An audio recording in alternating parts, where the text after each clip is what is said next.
Sephora présente nouveau fond de teint Sephora Care. Teint naturel et lumineux, 97% d'ingrédients d'origine naturelle. Enrichi en poudre de thé matcha, hydratation 10 heures, lutte contre le froid et le nez rouge. Sephora, the unlimited power of beauty. Il est 10 h du matin et je vais appliquer le fond de teint Sephora.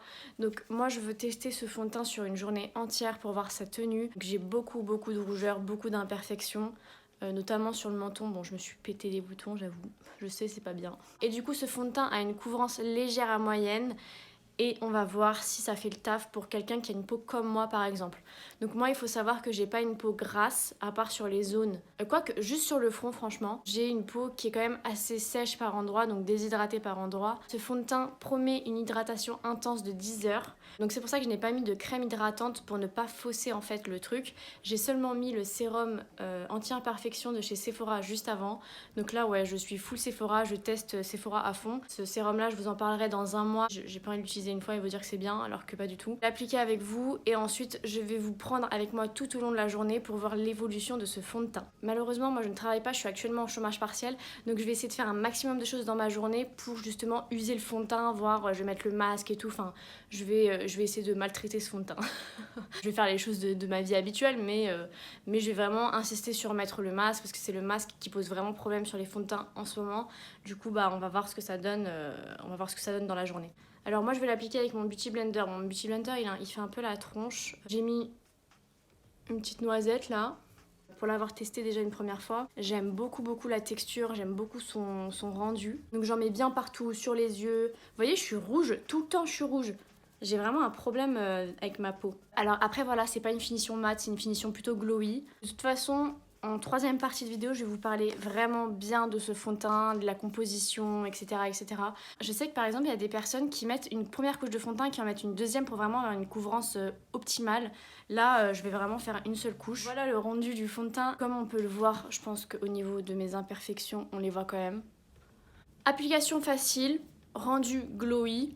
Pour l'instant, la couvrance, ça me correspond. Je vais mettre de la poudre. Je pense qu'après c'est un fond de teint qui brille beaucoup, mais je pense à cause du fait que ce soit un 2 en 1, vu que ça fait hydratation en même temps. J'ai trop hâte de savoir s'il est cool dans la journée son teint.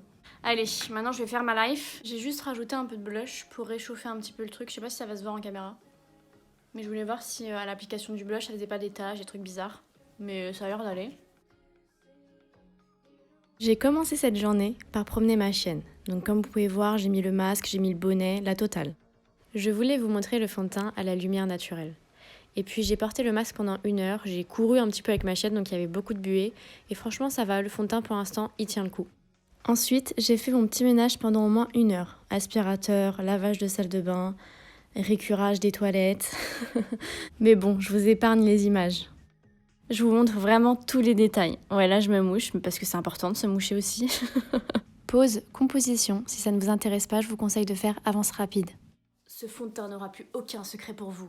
Convient aux peaux sensibles, formule non parfaite. Eh les gars, j'y arrive pas. J'arrive pas. J'ai un problème d'élocution, je vous le dis. Convient aux peaux sensibles, formule non parfumée. Ce tube contient 67% de plastique issu de résidus de canne à sucre. Donc déjà, ils ont fait l'effort d'avoir un packaging un peu plus écologique. Testé sous contrôle dermatologique, non comédogène. Ah oui, alors juste une chose à dire, c'est que vous n'avez pas la composition écrite directement dessus. Donc moi, ce que j'ai fait pour avoir la composition, parce que tu peux pas la deviner, la composition, s'il n'y a pas écrit, tu sais pas. Hein. J'ai en fait téléchargé l'application Inky Beauty. Je me suis pas énormément renseignée, mais je pense que vous avez d'autres applications cosmétiques maintenant qui peuvent vous refaire des recherches de la composition. Après Inky Beauty, franchement ça détaille tout, ça vous explique tout, c'est vraiment très bien. Donc on va commencer à parler science. Donc voilà, si vous voulez pas vous endormir, prenez quelque chose qui vous réveille. Si vous trouvez ça chiant, bah zappez, je suis désolée, mais moi je trouve que c'est hyper important aujourd'hui de parler de la composition des produits, qu'est-ce qu'on met sur notre tête, c'est super important. C'est pour ça que je fais cette démarche, parce que maintenant, comme vous voyez, il y a beaucoup de marques qui disent 97% d'origine naturelle, 94% d'origine végétale, bio, machin. Ils vous balancent des chiffres comme ça, mais c'est, encore une fois, faut le prouver, voilà. Je pense que parfois c'est vrai, parfois c'est pas vrai. Donc est-ce que Sephora a respecté le 97% d'origine naturelle? On va le voir tout de suite. Attention Sephora, ne nous mentez pas. Attention. Déjà je peux vous dire, parce que je me suis renseignée avant, bien évidemment, j'ai fait la recherche sur le petit composant. Bref, je suis même renseignée auprès de ma sœur qui fait des études de chimie. C'est une scientifique, ma sœur. Et ouais, les gars, on a une scientifique dans la famille. Qu'est-ce qu'il y a maintenant? Bah, la compo, elle est pas nickel parce que voilà, c'est un produit cosmétique, donc forcément, vous avez besoin de certains composants qui sont pas non plus très naturels. Moi je suis désolée, je vous parle trop, j'y vais. Donc la composition, le composant numéro 1 c'est l'eau. Donc bah voilà, on n'a rien à dire sur l'eau, c'est quelque chose qui est naturel, c'est de l'eau quoi. Ensuite vous avez le 7, 13, 15 alcane. De toute façon vous inquiétez pas, je vais tout vous montrer en même temps, vous n'allez pas être perdu, je vais essayer de vous expliquer au mieux avec des mots de personnes non scientifiques. Qu'est-ce que le C1315 alcane? Donc le C1315 alcane c'est vendu comme un solvant sur Linky Beauty, mais moi je me suis renseignée auprès de ma sister, elle m'en a dit un petit peu plus sur le C1315 alcane les gars, et ouais, je fais mon taf. Alors C1315 alcane, ce sont des hydrocarbures, ce sont des molécules composées uniquement de carbone et d'hydrogène, donc ça sert de solvant. Est-ce que j'en ai appris plus? Un petit peu plus. Mais qu'est-ce que l'hydrogène? Qu'est-ce que le carbure? Après, qu'est-ce que le solvant va faire dans ce produit? Ça va permettre de faire réagir les molécules entre elles et ça va dissoudre des substances. Je pense que dans les produits cosmétiques, c'est nécessaire d'avoir des solvants parce que sinon, vous n'avez pas cette texture, vous savez, de liquide, etc. Ensuite, en troisième position, vous avez la polyglycéryl 3-disostéraate. Cet ingrédient va réaliser des émulsions eau dans l'huile. Il donne par exemple le lait, les crèmes, etc. Et il va donner cet aspect au cosmétique, la texture lisse. Par exemple, cet ingrédient-là, vous en avez jusqu'à 1 à 8%. En quatrième position, vous avez le squalane. Alors le squalane, c'est un très bon ingrédient. C'est un des principaux composants du sébum et du film hydrolipidique. Donc déjà c'est quelque chose qui est dans notre corps, qui est en nous en fait le squalane. C'est un émollient, il adoucit, il assouplit la peau. Il va maintenir la peau en bon état. Donc le squalane c'est un très bon ingrédient dans les produits cosmétiques. Mais par contre en fait le sous-sail, je vais vous dire, c'est si il provient d'origine animale. Ça c'est pas bon du tout les gars. Non. En général, le squalane provient de la partie insaponifiable de l'huile d'olive. Donc ça, c'est cool, c'est végétal. Par contre, des controverses existent à son sujet quand il est d'origine animale et extrait du foie de requin. Le requin est tué et on extrait des viscères et on le rejette à la mer. Donc ça, vous voyez, j'espère que ça se fait plus parce que, voilà, moi ça me dégoûte, ça me dégoûte, ça me fait trop de la peine, je comprends même pas qu'on puisse faire ça, enfin bref. C'est un débat qu'on va pas aborder ici parce que ça peut durer très longtemps avec moi. Moi, tout ce qui touche aux animaux, c'est quelque chose qui me... Oh, c'est horrible, bref. J'espère que Sephora a été assez intelligent pour que ça provienne de la saponification de l'huile d'olive. Parce que là, ça peut faire scandale. Hein. Si Sephora fait ça, à mon avis, c'est scandale, en direct. Déjà, il n'y a pas la composition sur le fond de teint. Et quand tu cliques sur Squalane sur Linky Beauty, c'est pas précisé si c'est végétal, animal ou synthétique. Donc squalane c'est bon quand c'est d'origine végétale ou synthétique.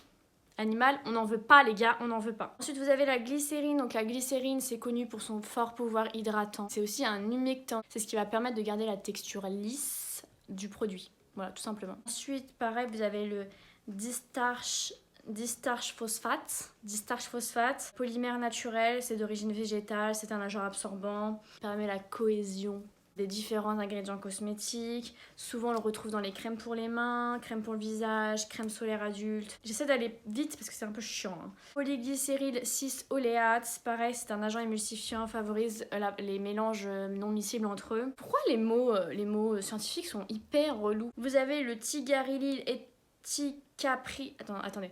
Vous avez le ticapril éther, pareil, c'est un vous pouvez le trouver en végétal ou synthétique, adoucit, assouplit la peau. En 9e position, qui est classé satisfaisant, c'est un colorant, donc c'est le CI77492 Iron Oxide.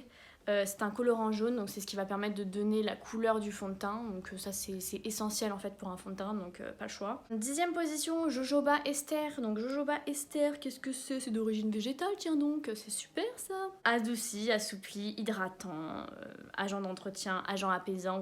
Vous le trouvez beaucoup pour les gommages pour le visage. Je vais pas faire tous les ingrédients parce que sinon on y est encore demain, hein, évidemment, parce qu'il y a 36 ingrédients et si je les fais tous, bon.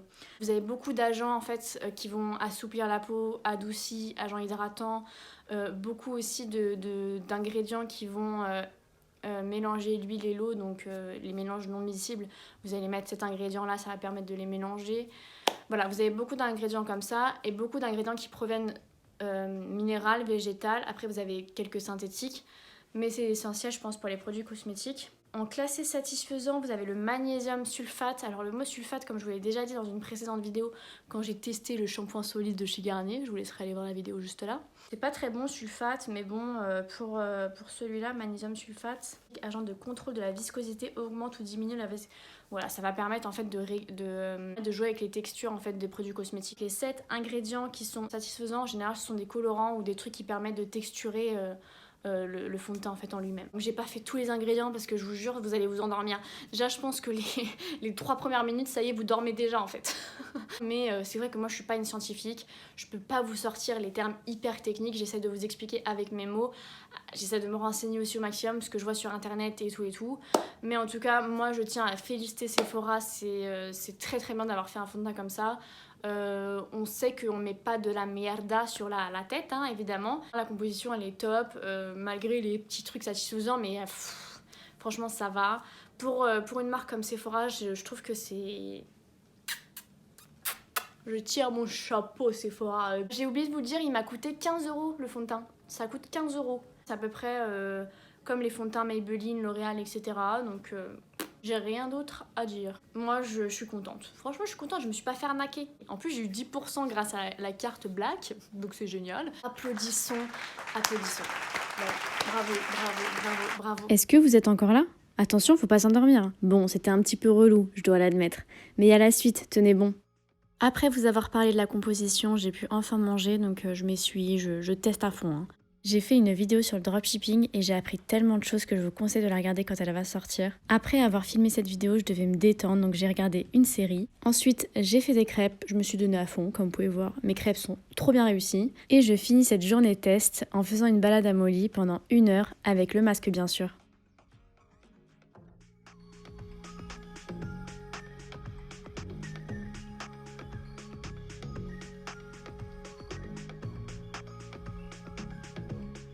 Je suis désolée d'avance si je parle tout doucement, mais c'est parce que j'ai mon chéri à côté qui parle avec son père. Du coup, je parle doucement. Je dois faire la conclusion de ce fond de teint, parce que voilà, je l'ai testé 8h30, il est 18h45. Attendez, je vous montre la preuve. 18h45, fin du test du fond de teint Sephora. Comme vous avez pu le voir, j'ai quand même fait pas mal de choses aujourd'hui avec ce fond de teint. Certes, j'ai pas fait une journée de travail, j'ai pas porté le masque toute la journée, mais je tenais quand même à tester ce fond de teint toute la journée, même si je travaille pas. Donc comme vous pouvez voir, vous avez quand même des zones où ça a bougé, donc notamment où j'ai mes imperfections, le nez, parce que je me mouche vu qu'il fait froid. Il faut savoir que j'ai sorti ma chienne 1h le matin, 1h le soir. Il fait hyper froid aujourd'hui. J'ai senti aucun tiraillement, aucune sécheresse, vraiment aucun inconfort, vous voyez ce que je veux dire, genre j'ai même pas eu cette sensation de j'ai envie de me démaquiller, je me sens pas bien. Avec d'autres fonds de teint par exemple, quand je sens vraiment que j'ai un produit sur mon visage, ça me gêne et j'ai envie de me démaquiller tout de suite. Ce fond de teint pas du tout, vraiment c'était comme une seconde peau. Est-ce que c'est dû au fait que ce soit également un produit hydratant, parce que voilà, hydratation pendant 10 heures, c'est pas des mythos hein, franchement, très très impressionné. Je pense que moi vu que j'ai une peau mixte, j'ai quand même une peau déshydratée qui demande de l'hydratation, etc. Du coup, je pense que c'est pour ça que j'ai pas non plus trop de brillance. Je pense que ma peau a bu un petit peu le fond de teint. Après, attention, pour les personnes qui ont des peaux grasses, c'est pas parce que vous avez une peau grasse que vous n'avez pas besoin d'hydratation. Il faut pas confondre les deux choses. Après, à voir avec les peaux grasses comment la peau réagit avec ce fond de teint. En tout cas, moi, avec une peau mixte, c'est plutôt cool. En conclusion, moi, j'aime beaucoup ce fond de teint, je le valide. Bon, après, voilà, on voit quand même mes imperfections, ça a bougé. Ça fait quand même 8h30 que je le porte. Bon, c'est pas non plus un produit miracle, on va dire, mais en tout cas, moi, je suis très très satisfaite de ce fond de teint-là. J'ai vraiment rien à dire niveau texture, niveau application, niveau composition, niveau tenue, franchement, top, top, top. Après voilà, comme je vous l'ai dit, à voir si des personnes regardent cette vidéo, qui l'ont testé en travaillant, en ayant le masque toute la journée, qu'est-ce que vous en avez pensé? Dites-le moi en commentaire. Après je pense, encore une fois, quand vous mettez par exemple ce fond de teint et que vous avez le masque toute la journée, mettez un fixateur peut-être de maquillage pour fixer un peu plus le fond de teint, peut-être qu'il bougera moins du coup. Dites-moi en tout cas ce que vous en avez pensé en commentaire. Est-ce que pour vous ce fond de teint est bien? Qu'est-ce que vous pensez du début jusqu'à la fin de ce fond de teint? Est-ce que vous trouvez que ça a beaucoup bougé? Est-ce que vous trouvez que ça brille trop? Enfin voilà, dites-moi ce que vous pensez en commentaire. En tout cas, j'espère que cette vidéo vous a plu. N'hésitez pas à vous abonner, c'est gratuit, ça prend 2 secondes et moi ça m'encourage. Laissez un petit commentaire pour me dire ce que vous en avez les pensées, des suggestions, des remarques. Et voilà, on se retrouve très très très vite pour une prochaine vidéo et je vous fais de très gros bisous.